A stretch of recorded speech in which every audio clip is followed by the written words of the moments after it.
Shalom jemaat Tuhan yang dikasihi Tuhan. Apa kabar hari ini? Saya percaya kita semua dalam kemuliaan Tuhan. Mari kita mempersiapkan hati kita untuk memuji Tuhan. Dia Allah yang luar biasa dalam hidup kita. Dia Allah yang berkuasa atas hidup kita. Haleluya. Namanya Tuhan kita, Dia Yesus yang ajaib. Haleluya. Mari kita bersorak bagi Tuhan. Mari kita memberi tepuk tangan bagi Tuhan. Mari kita senyum bagi Tuhan. Haleluya. Mari saya undang yang mari tepuk tangan bagi Dia. Terima kasih Tuhan. Namanya Tuhan, benar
bersyukur punya Allah seperti Engkau. Saat ini Kau mau siapkan hati kami Tuhan, untuk siap ditaburi dengan kebenaran firman. Mari saya undang jemaat Tuhan, dimanapun kita berada, mari kita mau siapkan hati kita. Mari kita meminta Tuhan pulihkan hidup kita, pulihkan setiap hati kita. Haleluya Yesus. Terima kasih buat pengorbananmu di kayu salib Tuhan.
Jemaat Tuhan yang diberkati, kita sangat berbahagia hari ini, hari Minggu, tanggal 11 Oktober 2020.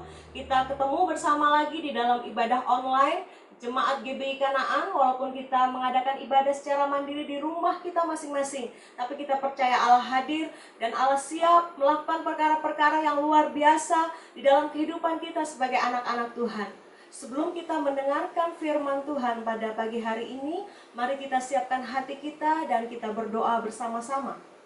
Tuhan Yesus, terima kasih banyak buat kasih setia Tuhan yang luar biasa yang kami terima dan kami rasakan sampai kepada hari ini. Kami percaya semua bukan karena kuat dan gagah kami, tapi karena Roh Allah yang hidup, yang tinggal di dalam hati kami, yang membuat kami mampu menjalani kehidupan di saat-saat yang seperti ini dengan kemenangan yang Engkau janjikan. Bapa, kami mau dengar firman-Mu, Engkau berbicara bagi kami, sehingga kebenaran firman akan mengerjakan kemerdekaan sejati di dalam kehidupan kami sebagai anak-anak Tuhan. Roh Kudus, mampukan kami untuk melakukan firman ini di dalam kehidupan kami hari lepas hari. Terpujilah nama-Mu Bapa, Engkau berbicara kepada kami, pakai hamba-Mu di dalam tangan Tuhan, sehingga nama Tuhan yang dipermuliakan. Segala pujian syukur kami kembalikan hanya kepada Allah yang layak untuk menerimanya. Di dalam nama Tuhan Yesus, nama yang berkuasa, nama yang ajaib, kami berdoa. Haleluya. Amin. Puji Tuhan, pada pagi hari ini jemaat Tuhan yang diberkati, kita akan sama-sama belajar kebenaran firman Tuhan dengan satu tema, yaitu menjadi tempat kediaman Allah. Satu tema yang akan kita bahas dan kita dengarkan dari kebenaran firman Tuhan pagi ini adalah menjadi tempat kediaman Allah. Kita akan buka sama-sama di dalam kitab Efesus 2 ayat yang ke-22. Efesus 2 ayat yang ke-22, firman Tuhan mengatakan demikian. Di dalam Dia, kamu juga turut dibangunkan menjadi tempat kediaman Allah di dalam Roh. Sekali lagi, kita akan baca firman Tuhan ini bersama-sama di dalam Efesus 2 ayat yang ke-22. Di dalam Dia, kamu juga turut dibangunkan menjadi tempat kediaman Allah di dalam Roh. Kalau saudara perhatikan bahwa pembacaan firman Tuhan ini adalah satu topik dengan bagaimana kita menerima keselamatan, bahwa keselamatan itu hasil kasih karunia, bukan karena usaha kita, tetapi pemberian Allah, dan bahwa kita diciptakan di dalam Kristus Yesus menjadi ciptaan yang baru untuk melakukan pekerjaan baik yang telah Allah persiapkan sebelumnya. Dan bahwa kalau kita belajar tentang bagaimana peristiwa kelahiran baru, kalau saudara dan saya bisa lihat kisahnya di mana Nikodemus datang kepada Yesus dan menanyakan perihal tentang kelahiran baru, dan Yesus menjawab dia tentang bagaimana Yesus mengatakan kepada Nikodemus tentang kelahiran baru yang dimaksudkan adalah kita bisa melihat di dalam Yohanes 3 ayat 5 sampai ayat yang ke-8. Yohanes 3 ayat 5 sampai ayat yang ke-8, bunyi firman Tuhan demikian.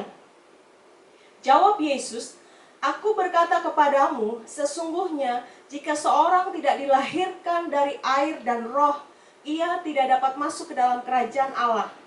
Apa yang dilahirkan dari daging adalah daging, dan apa yang dilahirkan dari roh adalah roh. Janganlah engkau heran, karena aku berkata kepadamu, kamu harus dilahirkan kembali. Angin bertiup kemana ia mau, dan engkau mendengar bunyinya, tetapi engkau tidak tahu dari mana ia datang atau kemana ia pergi. Demikian halnya dengan tiap-tiap orang yang lahir dari roh. Amin buat firman Tuhan yang kita dengarkan pada pagi hari ini. Jemaat Tuhan yang dikasihi oleh Tuhan, setiap kita boleh lahir secara Kristen, atau dari lahir kita sudah Kristen oleh karena orang tua kita Kristen. Tetapi perihal tentang kelahiran baru adalah keputusan pribadi untuk datang kepada Tuhan dan menyerahkan kehidupannya sehingga diperanakan kembali di dalam roh, di dalam Yesus Kristus. Nah, jemaat Tuhan yang diberkati dan dikasihi Tuhan, inilah yang ingin Yesus tekankan kepada kehidupan Nikodemus pada saat itu bahwa pentingnya lahir baru, pentingnya untuk dilahirkan kembali. Karena waktu kita dilahirkan kembali, kita dilahirkan di dalam roh. Kita sama tahu bahwa Allah itu roh, dan barang siapa menyembah Dia, menyembah dalam roh dan kebenaran. Dan kemudian kalau kita mau bersekutu dengan Tuhan, berarti kehidupan roh kita harus dihidupkan kembali. Ingat peristiwa dosa yang telah menjalar kepada semua orang, dan semua orang telah hilang kemuliaan Allah karena sudah dilingkupi oleh dosa dan kuasa dosa, dan harus dibebaskan, harus dilepaskan, harus diputuskan kuasa dosa. Sehingga kita menyadari bahwa setiap kita perlu dilahirkan kembali, sehingga kehidupan kita, tubuh kita ini menjadi tempat kediaman roh Allah. Semua kita pasti rindu kita menjadi tempat di mana Allah berdiam. Firman Tuhan sudah mengatakan dengan jelas di dalam 1 Korintus 3 ayat 16. Bunyi firman Tuhan mengatakan sedemikian. Tidak tahukah kamu bahwa kamu adalah bait Allah, dan bahwa roh Allah diam di dalam kamu? Kalau saya boleh gantikan kata kamu dengan kata atau nama saya sendiri, berarti firman Tuhan akan berbunyi demikian. Tidak tahukah Uki bahwa Uki adalah bait Allah, dan bahwa roh Allah diam di dalam Uki? Kemudian kita melihat sama-sama di dalam ayat selanjutnya atau kitab yang sama tetapi dengan pasal yang berbeda, tetapi mengatakan hal dan kebenaran yang sama tentang bagaimana kita atau kita adalah bait Allah. Dikatakan di dalam 1 Korintus 6 ayat 19. 1 Korintus 6 ayat 19, atau tidak tahukah kamu bahwa tubuhmu adalah bait Roh Kudus yang diam di dalam kamu, Roh Kudus yang kamu peroleh dari Allah, dan bahwa kamu bukan milik kamu sendiri. Jelas kebenaran firman Tuhan mengatakan pada saat kita lahir baru, kita dilahirkan di dalam roh, dan roh Allah berdiam di dalam kita, dan kita bukan milik kita lagi, tetapi roh yang berkuasa atas kita, Roh Kudus yang kita peroleh dari Allah.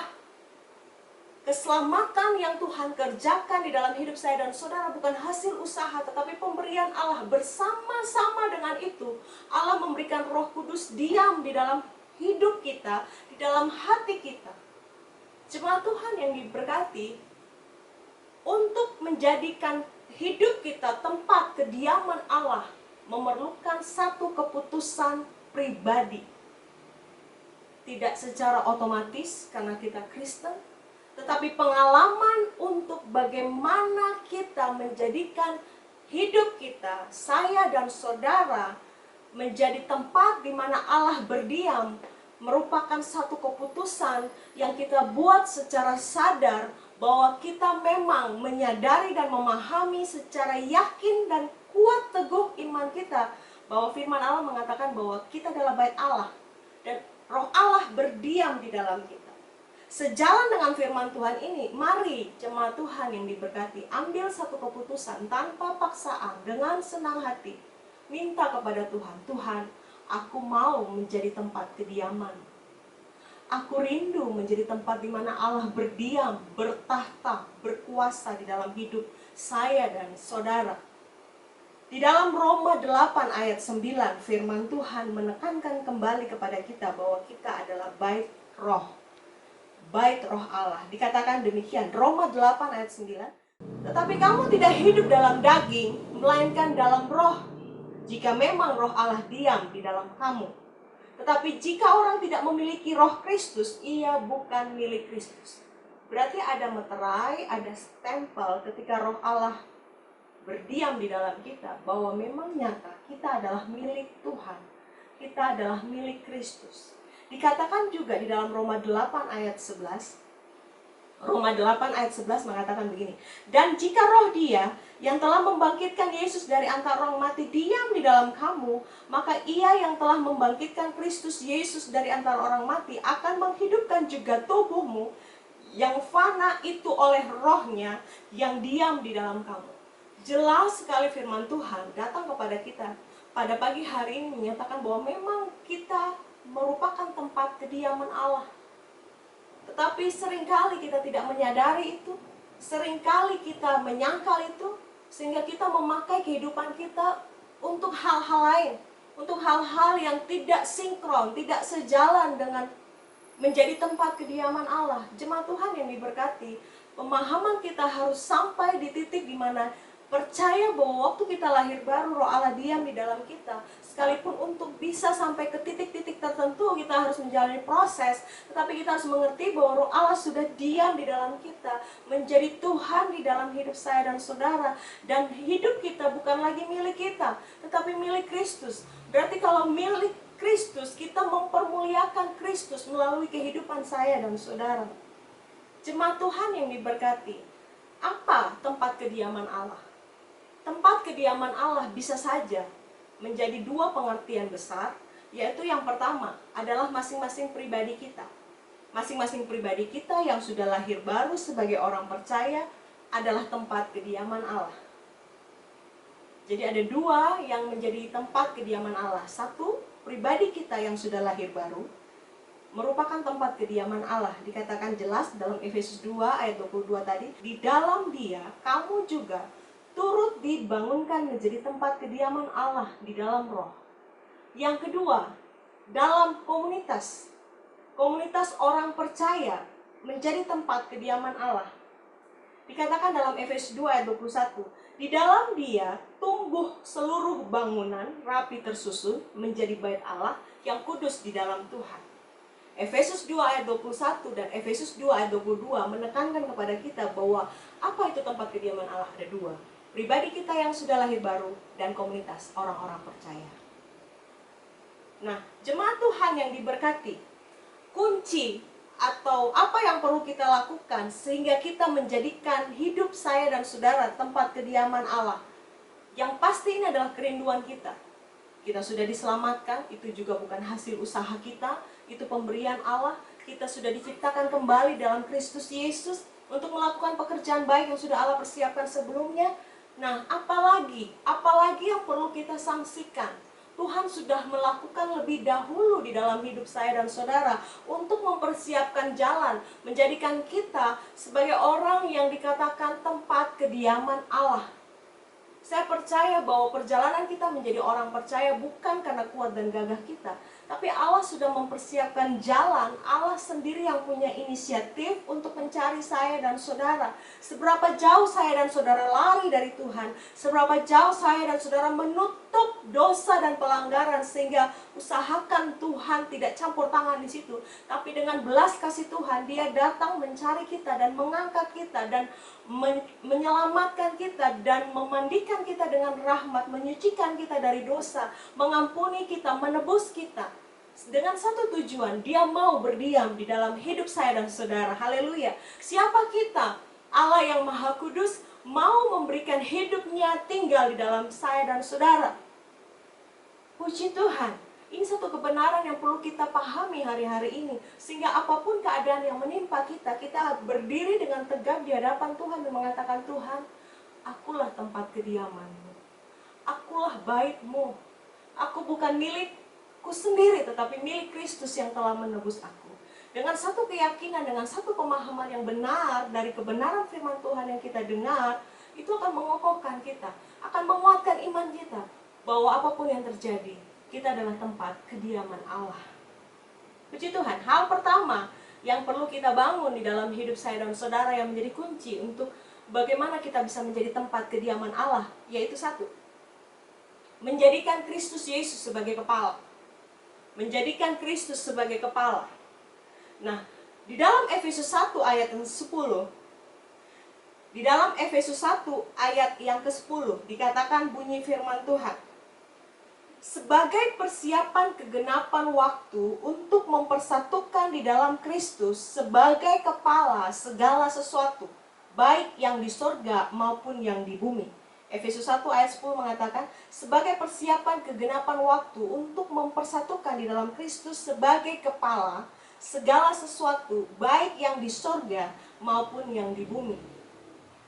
Dikatakan di dalam Efesus 2 ayat yang ke-21, di dalam Dia tumbuh seluruh bangunan rapi tersusun menjadi bait Allah yang kudus di dalam Tuhan. Nah, kalau bicara tentang tubuh, pasti ada kepala dan anggota tubuh yang lain. Nah, di sini kita memahami bahwa Kristus adalah kepala gereja. Kristus adalah kepala dari tubuh Kristus. Kepala berarti semua akan dikepalai oleh satu kepala, yaitu Kristus. Amin. Nah, apa maksudnya kalau kita menjadikan Kristus sebagai kepala? Berarti ada ketundukan di situ. Tunduk, ada ketaatan di situ. Taat. Nah, dua kebenaran ini atau dua hal ini tidak bisa dipisahkan satu sama lain antara tunduk dan taat. Bukan itu saja. Kalau kita menjadikan Kristus sebagai kepala, berarti ada keteraturan di situ. Kalau kita tahu bahwa kita adalah tempat kediaman Allah, berarti hidup kita teratur. Amin. Hidup kita tidak sembrono, hidup kita tidak semau gue, hidup kita tidak seenaknya menurut apa yang kita mau, apa yang kita pikirkan, apa yang kita tahu benar menurut hati kecil kita. Tetapi kita tahu ada Kristus sebagai kepala yang menjadi Tuhan atas hidup saya dan saudara. Kalau kita menjadikan Kristus sebagai kepala, berarti hidup kita rapi, hidup kita bersih, hidup kita tidak macam-macam, tidak neko-neko, selaras dengan apa yang Tuhan mau. Berarti kalau kita menjadikan Kristus sebagai kepala, berarti Kristus sebagai penguasa tunggal. Tidak ada Tuhan lain selain Kristus di dalam hidup saya dan saudara. Tidak ada kuasa lain selain kuasa Kristus di dalam hidup saya dan saudara. Keputusan itu dibuat secara sadar tanpa paksaan oleh karena pengenalan yang benar akan Allah melalui kebenaran firman yang kita dengar. Kalau kita menjadikan Kristus sebagai kepala, berarti kita bertumbuh ke arah Kristus, bertumbuh kepada pengenalan akan Kristus. Berarti Kristus menjadi tujuan. Kita mengesampingkan segala hal yang merintangi jalan hidup saya dan saudara, termasuk dosa yang begitu menjadi beban, melepaskannya dan kita berlari kepada panggilan kita di dalam Kristus. Kalau kita menjadikan Kristus sebagai kepala, bahwa kita percaya bahwa hal-hal yang akan dikerjakan Kristus bukan saja untuk hari ini, tetapi untuk hari-hari yang akan datang. Dikatakan dalam firman Tuhan, Efesus 1 ayat 10 tadi, sebagai persiapan kegenapan waktu untuk mempersatukan di dalam Kristus sebagai kepala segala sesuatu yang baik yang di surga maupun di bumi. Jadi apapun yang kita lakukan hari ini, menjadi tempat kediaman Allah, itu bukan untuk hari ini saja, tapi Tuhan punya maksud bahwa itu sebagai satu persiapan kepada kekekalan, bahwa nanti kita betul-betul akan menjadi tempat di mana Allah berdiam di dalam kita dan kita di dalam Allah. Kalau hari-hari ini masih secara fisik atau masih secara lahiriah kita mencoba mengartikan untuk menjadi tempat kediaman Allah, ada hal-hal yang harus kita lakukan. Kita menjadikan Yesus sebagai Tuhan dan Juru Selamat, kita mempersilahkan Yesus memerintah di dalam hidup saya dan saudara sebagai Raja. Kita datang kepada Tuhan secara sadar dan tunduk taat kepada apa yang Tuhan mau, karena kita tahu kita punya kepala yaitu Kristus. Lalu kita melakukan hidup kita dengan begitu teratur dan rapi, tidak kacau, tidak seenaknya, tidak pasang surut, tidak senang buat lain, susah buat lain, atau kalau kita ada buat lain, tidak ada buat lain. Kita hidupnya stabil di dalam Tuhan karena kita tahu ada yang mengepalai hidup saya dan saudara. Ada yang memerintah hidup saya dan saudara. Kita tidak berjalan dengan pikiran kita sendiri, kita tanya Tuhan, Tuhan harus bagaimana dalam keadaan seperti ini? Hikmat apa yang harus saya minta dari Engkau untuk menghadapi masa-masa seperti ini? Kita tidak mengambil keputusan seenaknya, kita tidak berpikir ikut kita punya mau, karena kita tahu di atas kita ada kepala, dan hidup kita adalah tempat di mana Allah berdiam. Izinkan Dia berbicara, izinkan Dia memerintah, izinkan Dia untuk membantu saya dan saudara sampai kepada tujuan di mana Allah mau di dalam hidup kita, untuk mempermuliakan nama Tuhan. Jemaat Tuhan yang diberkati, perkara ini bukan perkara mudah. Karena kita punya banyak hal yang kita anggap kita sudah bisa. Kita anggap kita tahu, kita anggap kita mampu. Tetapi menjadi tempat kediaman Allah berarti kita mengakui pemerintahan Tuhan di dalam hidup saya dan saudara. Setiap rumah tangga ada kepalanya. Siapakah dia? Bapak keluarga. Jadi apapun yang terjadi dalam rumah itu, bapak keluarga yang punya keputusan. A, B, D. Gambaran itulah yang seharusnya kita mengerti. Kalau kita menjadikan Yesus Tuhan dan Juru Selamat kepala atas hidup saya dan saudara, berarti apa yang dia katakan, itu yang kita lakukan. Itu yang benar. Nah, untuk sampai di titik itu, kita harus punya pemahaman yang penting. Kalau dia Bapa, kita adalah anak, betul? Kalau dia adalah Bapa, kita adalah miliknya, kepunyaannya. Berarti apa yang dia maksudkan di dalam hidup saya dan saudara, mari kita secara yakin, sadar, sesadar-sadarnya. Jadi jangan sampai ada satu masa di mana, kenapa kamu lakukan itu? Gak tahu ya, saya gak sadar lakukan itu. Tidak, kita harus secara sadar tanpa paksaan menjadikan Yesus sebagai Tuhan dan Juru Selamat, dan mengizinkan dia memerintah sepenuhnya di dalam hidup kita. Dan kita akan melihat karya Tuhan terjadi. Karena dia mempersiapkan kita, bukan saja untuk kehidupan di bumi, tapi untuk kehidupan di surga. Saudara percaya itu? Haleluya. Kita akan melihat kemuliaan Tuhan. Kebenaran yang kedua, kalau ingin menjadikan kita sebagai tempat kediaman Allah, maka kita perlu bangun manusia roh. Membangun manusia roh. Kenapa? Karena Allah adalah roh. Berhubungan dengan Allah, kita nggak bisa saja pakai tubuh kita, tapi kita pakai roh kita. Roh kita, roh huruf kecil harus dikonekkan dengan roh huruf besar, yaitu rohnya Allah, disambungkan supaya kita bisa berhubungan dengan Tuhan. Dengan cara itu manusia roh kita akan dibangunkan. Manusia roh dibangunkan dengan hal-hal yang bersifat rohani. Nah, mari kita melihat bahwa ketika kita sampai di titik pemahaman bahwa kalau kita mau menjadikan tubuh kita, hidup kita, tempat kediaman Allah, maka manusia roh harus dibangun hari lepas hari. Itu berbicara tentang roh yang diperbaharui hari lepas hari. Saudara percaya roh kita bisa diperbarui hari lepas hari? Jadi kalau hari ini roh kita masih sakit istilahnya, roh kita masih belum pulih istilahnya, jangan frustasi, jangan menyerah, berharaplah buat Tuhan, bangun kembali hubunganmu dengan Tuhan. Besok atau nanti roh kita akan kembali disehatkan. Nah, untuk bisa berhubungan dengan Allah, roh kita harus sehat, roh kita pulih, sehingga kita bisa memaknai setiap pekerjaan roh di dalam hidup saya dan saudara. Kalau kita bilang kita sedang membangun manusia roh, berarti kita harus kasih makan roh kita. Kasih makan dengan apa? Kasih makan dengan hal-hal yang rohani. Kalau kita ingin memberi makan makanan rohani dalam hidup saya dan saudara, kita harus punya pengertian bahwa kita lapar dan haus akan Tuhan. Di dalam Mazmur 63 ayat 2 mengatakan sedemikian. Mazmur 63 ayat 2, "Ya Allah, Engkaulah Allahku, aku mencari Engkau. Jiwaku haus kepadamu, tubuhku rindu kepadamu, seperti tanah yang kering dan tandus tiada berair." Tempatkan hidup kita pada posisi kita lapar dan haus akan Tuhan, kering, rindu akan Tuhan.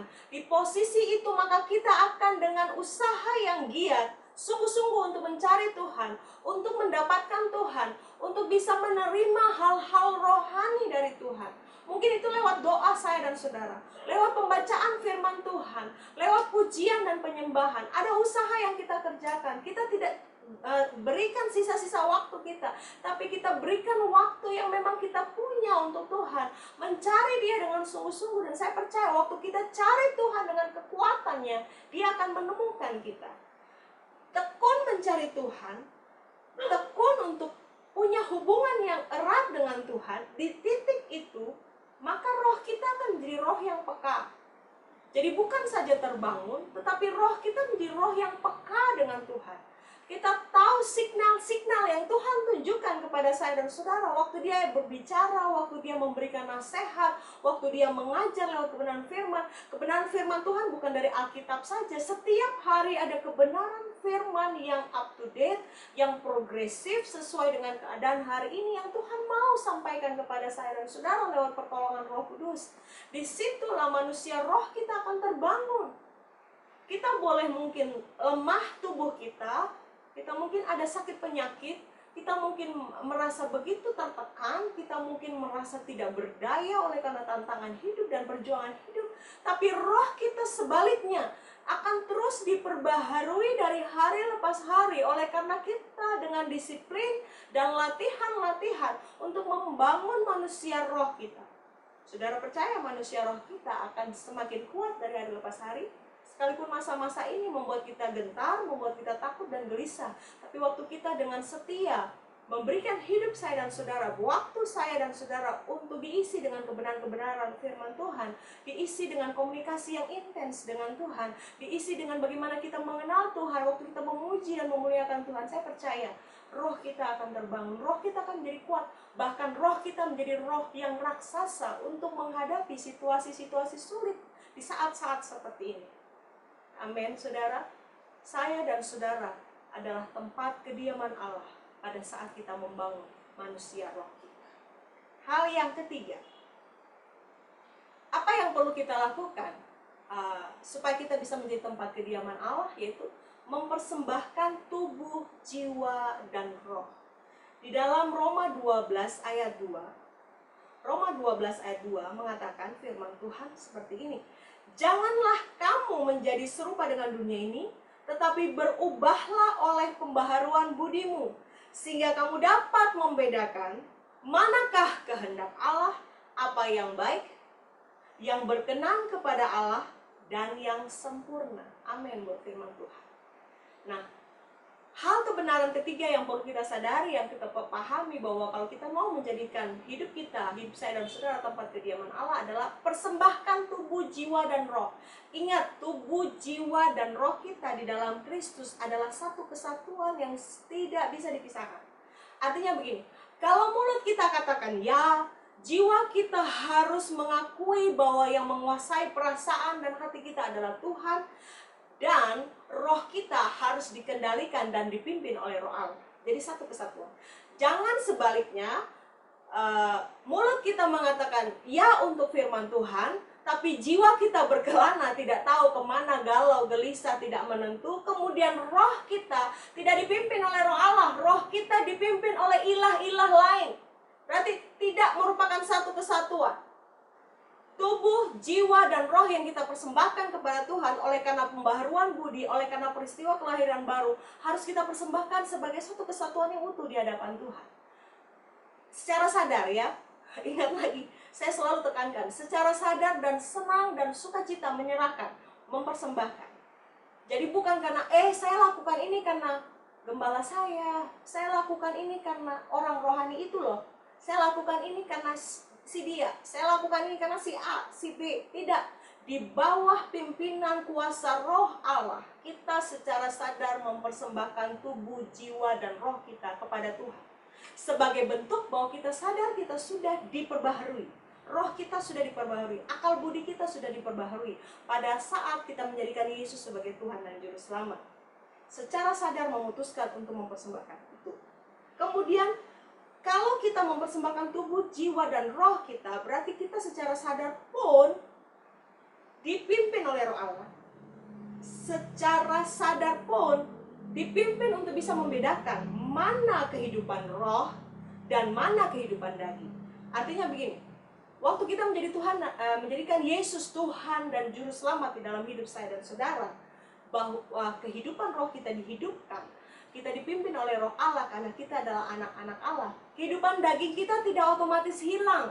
Firman Tuhan mengatakan, tanggalkanlah perbuatan daging, atau salibkanlah, matikanlah perbuatan daging, sehingga kehidupan roh itu yang akan muncul, kehidupan roh itu yang akan tumbuh.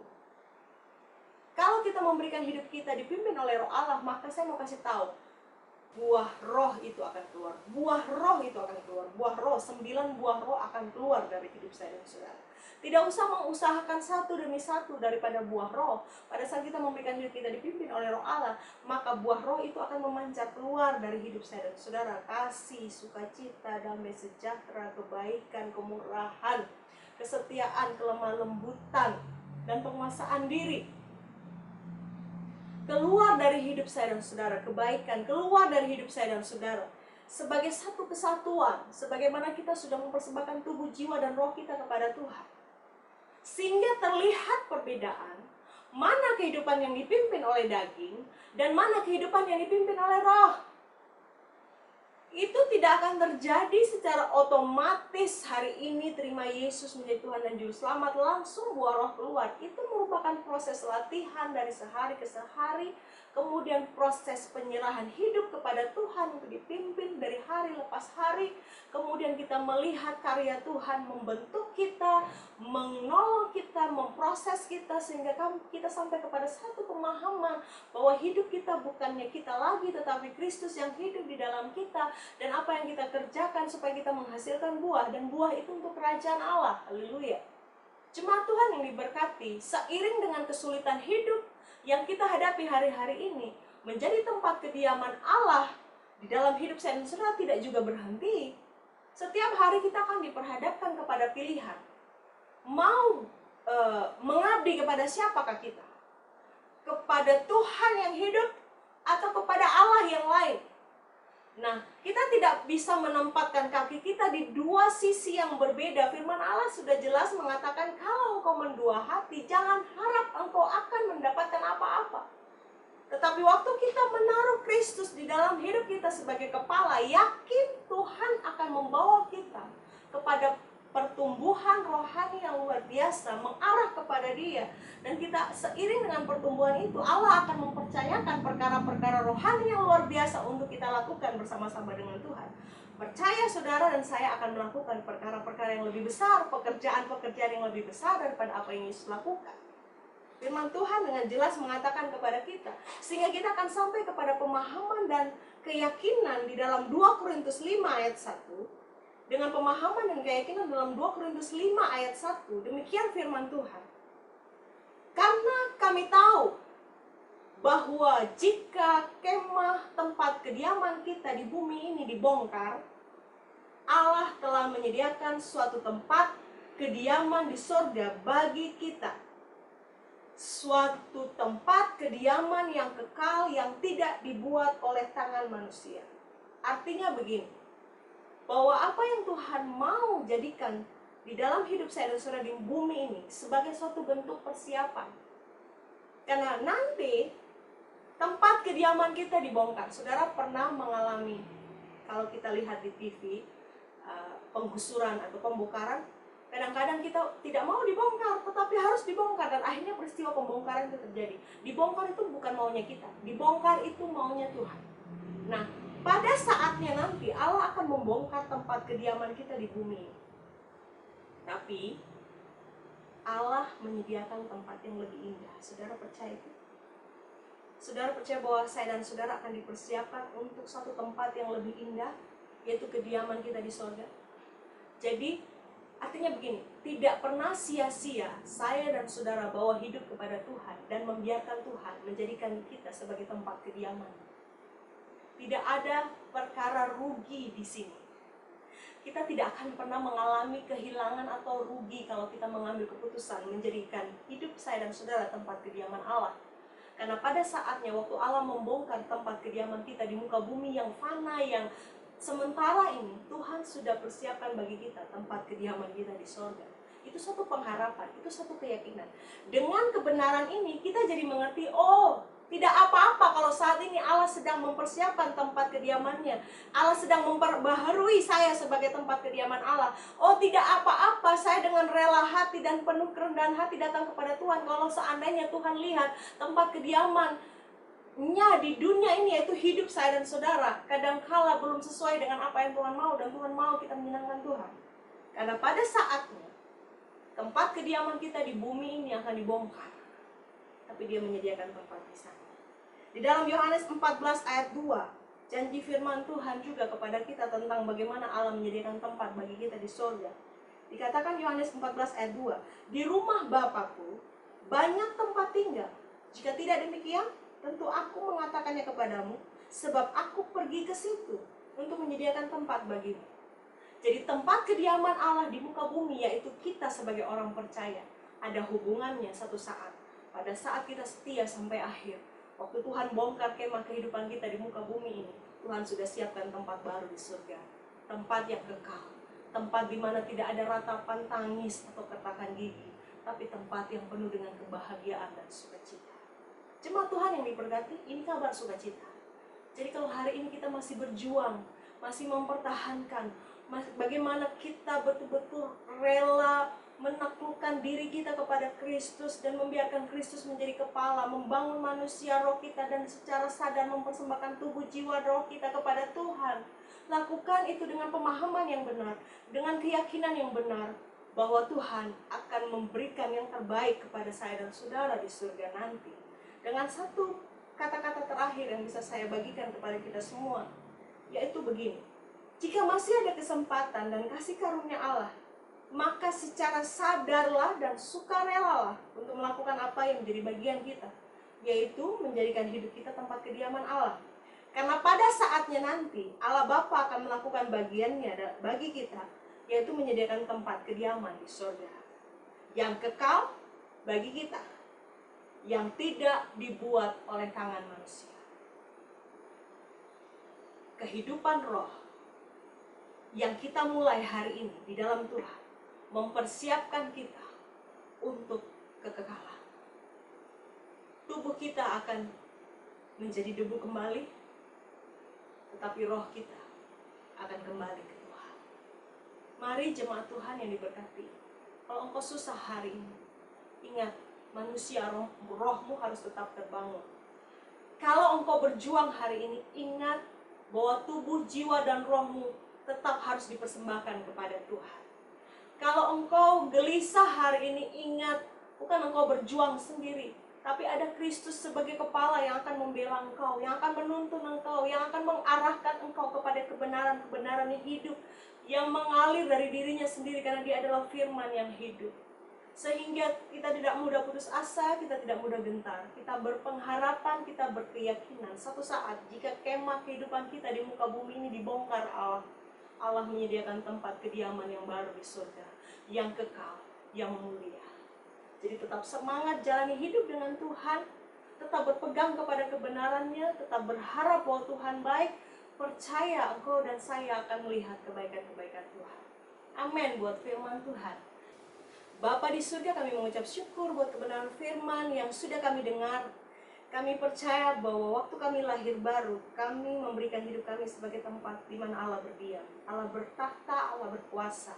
Sejalan dengan itu, secara sadar kami membangun manusia roh kami. Kami menjadikan Engkau sebagai kepala atas hidup kami. Dan kami mempersembahkan tubuh, jiwa, dan roh kami hanya kepada Engkau. Kami percaya bahwa waktu kami melakukan bagian kami, di saat nanti Engkau membongkar kemah kehidupan kami di dunia ini, Engkau sudah menjadikan tempat bagi kami. Tempat yang penuh dengan sukacita. Tempat di mana kami bisa melakukan hal yang indah bersama-sama dengan Tuhan. Kami percaya itu akan terjadi bagi setiap anak-anak Tuhan yang percaya kepada Tuhan. Terjadi di dalam nama Yesus, pengharapan, keyakinan yang kokoh di dalam Tuhan. Untuk kami lakukan dari hari lepas hari kehidupan kami. Kami percaya hidup kami di dunia ini sementara, tapi ada tempat yang kekal yang Kau sediakan untuk kami. Terima kasih Roh Kudus buat jamahan-Mu bagi kami. Amin buat semua kebenaran firman Tuhan yang kami dengar pada saat ini. Dan kami siap untuk menerima berkat daripada Allah. Haleluya. Kiranya Allah Bapa menghadapkan wajahnya kepadamu orang-orang percaya dan memberikan engkau kasih karunia daripada Tuhan. Kiranya Allah menghadapkan wajahnya kepadamu dan damai sejahtera mengalir sepenuhnya di dalam hidupmu untuk menghadapi hari-hari ini.